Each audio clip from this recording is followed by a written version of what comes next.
નમસ્કાર દર્શક મિત્રો, આપ સહુ જાણો છો સાહિત્ય જગત, સાહિત્ય પરિવાર દર વખતે આપને અવનવા પ્રતિભાશાળી વ્યક્તિઓ સાથે મુલાકાત કરાવે છે. અમારી કલમ ઓળખ તમારી અને કોશિશ અમારી. મિત્રો, આપ જાણો છો પરમાર હાર્દિક, મહાદેવ, જાગૃતિ કૈલા ઉર્જા અને હું કિરણ શર્મા પ્રકાશ.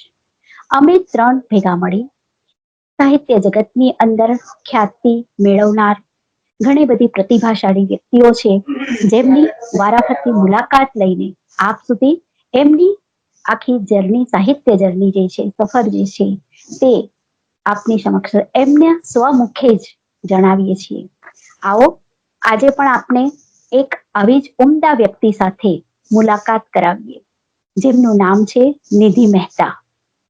નિધિ મહેતા, આપનું અમારું કલમ ઓળખ તમારી, કોશિશ અમારી એ કાર્યક્રમ અંતર્ગત હાર્દિક સ્વાગત છે.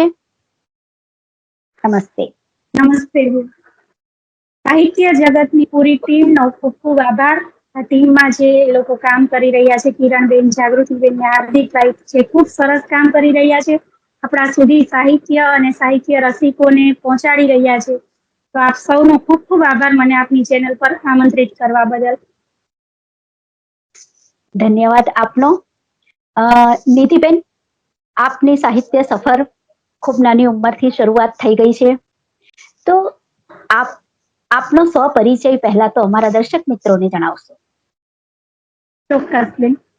મારું નામ નિધિ મહેતા છે અને હું અમરેલી વતન છે મારું, અને કર્મભૂમિ અમરેલીથી શરૂ કર્યું છે લખવાનું, અને ખુશી ઉપનામથી હું ગઝલ અને કાવ્યો લખું છું. અરે વાહ, ખૂબ જ સરસ. આપની જે આ ખુશી છે, ખુશી નામથી આપ લખી રહ્યા છો. ઉપનામ ખૂબ જ સુંદર છે, ખૂબ જ સાર્થક નામ છે, એનો અર્થ પણ ખૂબ સુંદર છે. તો એ ખુશી નામ પાછળ કઈક કારણ, એ જ નામ કેમ રાખ્યું આપે ઉપનામ તરીકે? ચોક્કસ. આપણે ઘણા વડીલો પણ કહેતા જૂના જમાનામાં કે શુભ બોલો તો શુભ થાવ, સકારાત્મક વિચારો તો સકારાત્મક થાય. એટલે મેં કીધું નામ જ આપણે ખુશી રાખીએ તો ખુશીઓ તો આવશે જ. અરે વાહ, એટલે એવા એક સકારાત્મક વિચાર સાથે ખુશી નામ આવ્યું. ખૂબ સરસ. આ સાહિત્ય જગતની અંદર, સાહિત્ય ક્ષેત્રની અંદર આપને લખવાની પ્રેરણા મળી, તો ક્યારથી તમે આની અંદર જોડાયા? આ સાહિત્ય જર્નીની જો વાત કરું તો લગભગ 2003માં કોલેજના સેકન્ડ યરમાં નાનકડી એક નિબંધ સ્પર્ધામાં મેં ભાગ લીધેલો. જયભીખુ ટ્રસ્ટની નિબંધ સ્પર્ધા હતી અને એમાં મારો નંબર આવેલો, વિજેતા કૃતિ બનેલી. અને ત્યાર પછી મારા પ્રોફેસરને મારી અંદર કોઈ એવી શક્તિ લાગી કે તું લખી શકે છે, 2 પંક્તિ લખ, 3 પંક્તિ લખ.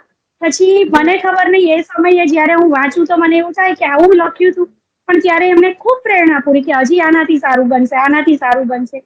અને ત્યાંથી કવિતાની કલમ ચાલુ થઈ, અછાંદસ કાવ્યો રચવાનું ચાલુ કર્યું, અને એ રીતે આ સાહિત્યમાં ડગલા માંડ્યા. વાહ, ખૂબ જ સરસ. તો આપના જે સાહિત્ય ક્ષેત્રે માર્ગદર્શક હોય, તો એવા માર્ગદર્શક કોણ છે?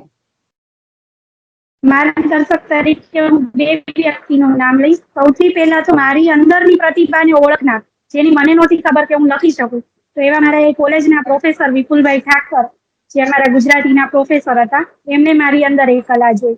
અને ત્યાર પછી એક લાંબો કાળ આવ્યો મારા જીવનમાં કે જ્યારે મારી કલમ છૂટી ગઈ. 15 વર્ષ પરિવાર, મેરેજ પછીની લાઈફમાં બાળકોને, પરિવારને પ્રાયોરિટી આપી, ત્યારે એ કલમ છૂટી ગઈ. લખવાનું ચાલુ હતું પણ એ કોઈ ક્ષેત્રે મુક્તિ નહોતી, એટલે એ કલમ ત્યાં ને ત્યાં કબાટમાં સચવાઈ રહી હતી. એ ફરીથી એક પ્રેરક બળ મળ્યું. મારું લખાણ જોઈને ઘણા લોકો એવું કીધું કે આને તો મૂકવું જ જોઈએ, વધારે લખવું જોઈએ. ત્યાંથી પ્રેરણા મળી. મારા હસબન્ડે કીધું કે આ કબાટમાં પડ્યું રહે એનો કોઈ મતલબ નથી, તો એમણે પ્રેરણા આપી. અને ત્યાર પછી વાસુદેવભાઈ સોઢા, ઉત્તમ નાટ્યકાર, બાળ સાહિત્યકાર, એમને અમરેલીની, હું એટલે અમરેલીના દરેક પ્રોગ્રામોમાં મળવાનું થતું. એમને લખાણ જોયું અને એમના તરફથી એક પ્રેરણા મળી અને વાર્તાના વિશ્વમાં ડોક્યું કર્યું.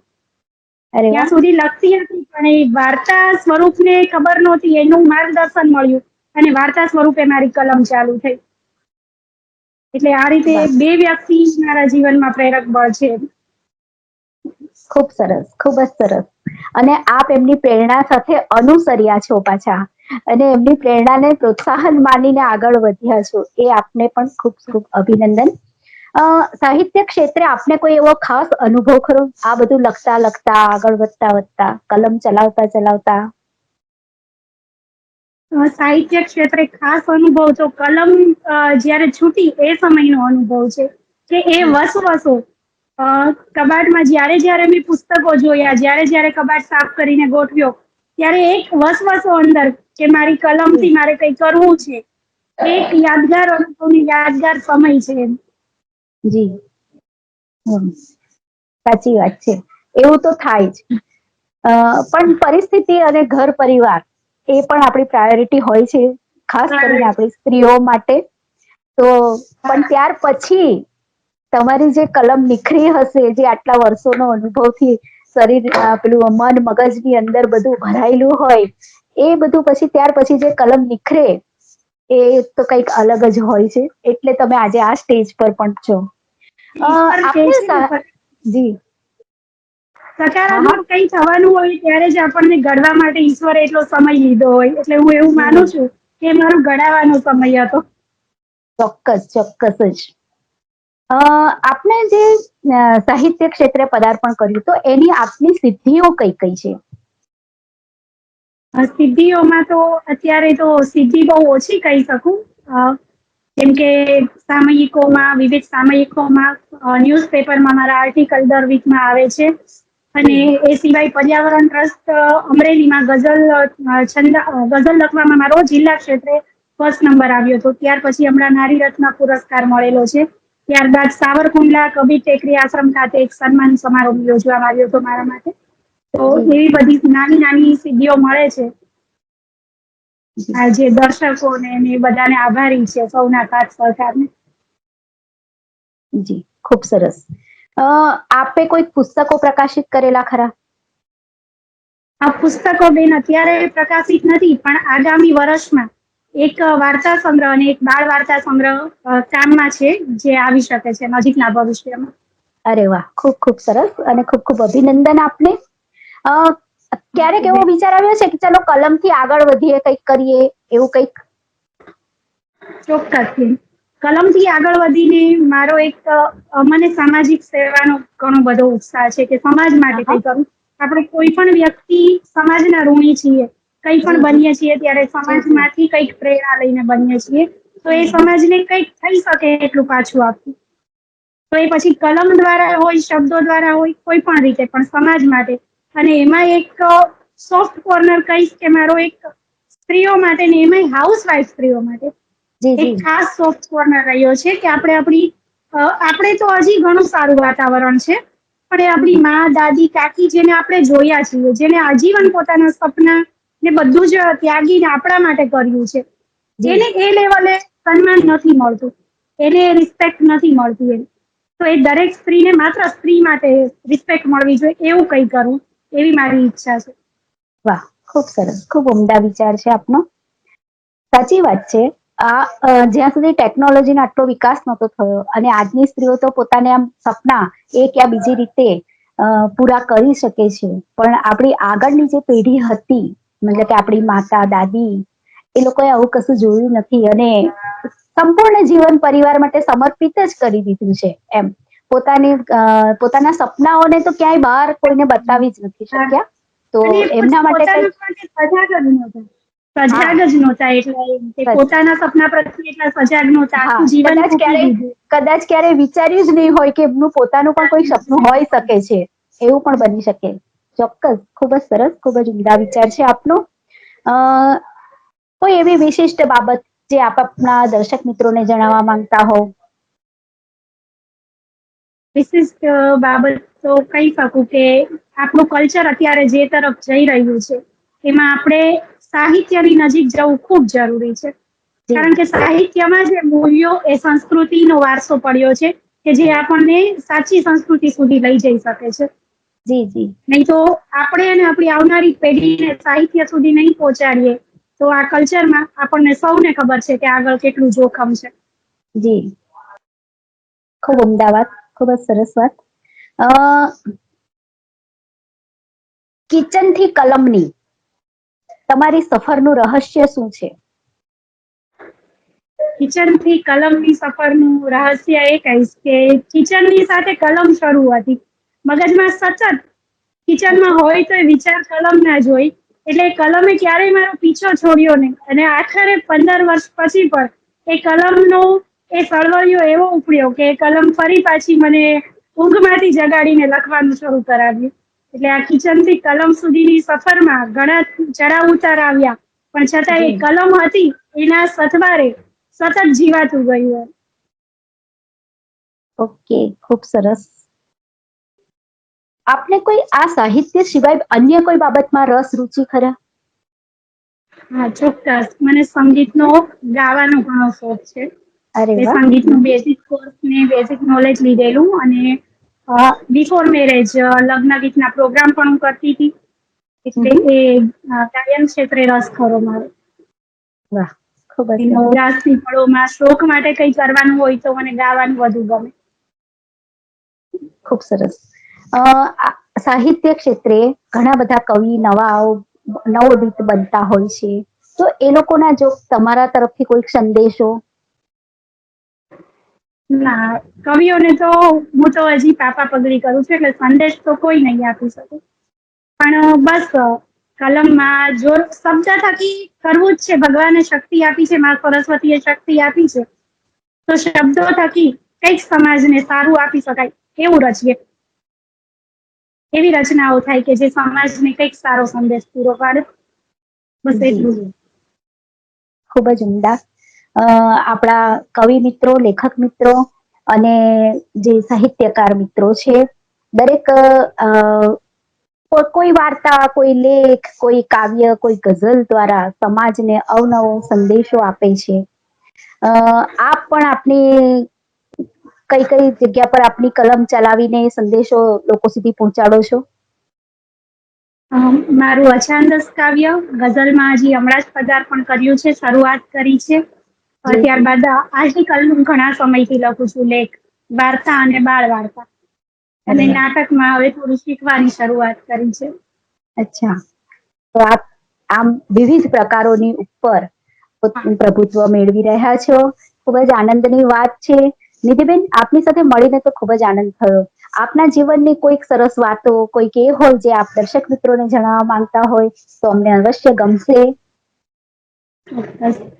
મારા જીવનની વાત હું એ જ કહીશ કે મેં જયારે કલમ ફરીથી પકડી, એ સમયગાળો મારી દવાના ભાગરૂપે શરૂ થયો એમ કહું તો ચાલે.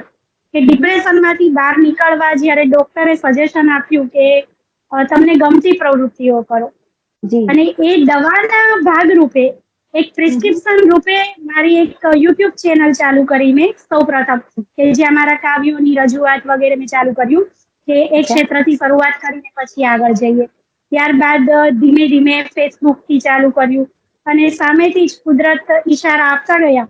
અને અત્યારે ગુજરાત સમાચાર, જય હિન્દ, ગુજરાત મેલ જેવા ન્યૂઝપેપરોમાં આર્ટિકલ્સ છે, વાર્તા છે, છપાતું રહે છે.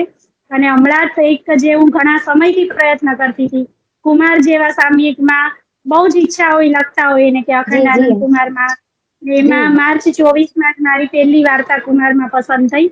તો એક બહુ ખુશીની વાત છે. બસ એટલે જી, જી. પ્રયત્નો એટલું જ કહેવા માંગુ છું કે મોટિવેશન કોઈ આપણને આપી ના શકે જ્યાં સુધી આપણે અંદરથી નક્કી ના કરીએ. અને જયારે સાચી વાત. અંદરથી અવાજ આવે, તમે તમારી જાતને મોટિવેટ કરો, પછી બીજા કોઈ મોટિવેશનની જરૂર નથી. એટલે જી, એ ત્યાંથી ઉભા થવું, એ ડિપ્રેશનના ડાઉનફોલમાંથી ઉભા થઈ, મેં મારી જાતે નક્કી કર્યું કે આખી જિંદગી મારે દવા તો નથી જ લેવી. જી, જી. એના કરતા મારે આ પસંદ કરવું છે. એટલે વાહ, મુશ્કેલો તો આવવાની છે, લડીને પાર કરવી કે રડીને એ આપણા હાથમાં છે. સાચી વાત છે. એકદમ એકદમ સાચી વાત છે. આપ મોટિવેશનલ સ્પીકર તરીકે પણ આગળ આવી શકો છો, કેમ કે આપની વિચારો એટલા સરસ છે, આપની સ્પીચ પણ એટલી સરસ છે. તો એ ક્ષેત્રે પણ આપ આગળ વધી શકો એવા જ છો. ને આ સિવાય નિધિબેન, આ સિવાય ફેસબુકના માધ્યમથી, ઇન્સ્ટાના માધ્યમથી મારા મોટિવેશનલ વિડીયોઝ આવતા રહે છે. અરે વાહ. ત્યાં હું મારી રજૂઆત કરું છું, યુટ્યુબ પર રજૂઆત કરું છું. અને ડિફરન્ટ મેગેઝિન ને સામયિકોમાં, અને પુસ્તક માટેનું કામ ચાલુ છે. આપ સૌની શુભેચ્છાઓથી જલ્દી એ કામ પાર પડે તેવી આશા. જી જરૂર જરૂર જરૂર. આપનો હોસલો જ આપને આ કરવા તરફ આગળ લઈ જશે. આપના વિચારો અને આપની ઉમદા ભાવના એ આપણને આગળ વધારશે. તો નિધિબેન, આપની સાથે મળીને અમને ખૂબ જ આનંદ થયો. આ સિવાય કંઈક અન્ય એવી બાબત જે આપના જીવનને સ્પર્શતી હોય, આપના કાર્યની અંદર આપને પ્રેરણા આપનાર કોઈ વ્યક્તિઓ હોય, જે આપણી નારી શક્તિને પણ એ કામ કાર્ય કરવા માટે આગળ પ્રેરણા રૂપ બની શકે છે, તો એવું કોઈક છે? હા, ચોક્કસ. મારા જીવનમાં બે નારી શક્તિને હું બહુ મારી પ્રેરણા માનું છું. જી એ મારી મા અને મારા સાસુમાં. હું જી એમનું જીવન જોઈને કદાચ મને એક સોફ્ટ કોર્નર હાઉસવાઈફ પ્રત્યે છે કે અચ્છા. એ લોકો કેટલું બધું કરે છે. કદાચ આપણામાં તો એટલી ધીરજ પણ નથી.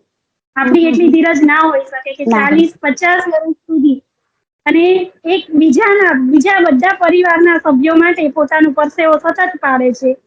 અને છતાં પણ સેજ બી એ ફરિયાદ નથી કરતા, એમ કે જી અમે આ જી કર્યું, કે ગણાવી નથી દેતા, ફરિયાદ નથી કરતા. એટલે એમના જીવનમાંથી, બંનેના જીવનમાંથી મને બહુ શીખવા મળ્યું છે, અને ડગલે ને પગલે એ મને પ્રેરણા આપે એમ. ખૂબ સરસ, ખૂબ જ ઉમદા, ખૂબ જ સરસ. બંને નારી શક્તિને પણ મારા અહીંથી પ્રણામ, કે જેમણે અમને, સમાજને, સાહિત્ય જગતને તમારા જેવા એક ઉમદા લેખિકા આપ્યા. આ સિવાય આપને મળીને અમને ખૂબ ખૂબ આનંદ થયો. ફરી પાછા આવું જ ક્યારેક નવી કંઈક વસ્તુ લઈને આપની સાથે ફરીથી ચર્ચાની અંદર જોડાઈશું. ત્યાં સુધી રજા લઈએ છીએ. ખૂબ ખૂબ આભાર. આપનો પણ ખૂબ ખૂબ આભાર સાહિત્ય જગતમાં મને બોલાવવા બદલ, અને દર્શક મિત્રોનો મારી સાથે પરિચય કરાવવા બદલ આપને પણ ખૂબ ખૂબ આભાર અને ધન્યવાદ. Thank you so much. Thank જય યુ. ભારત. જય જય ભારત.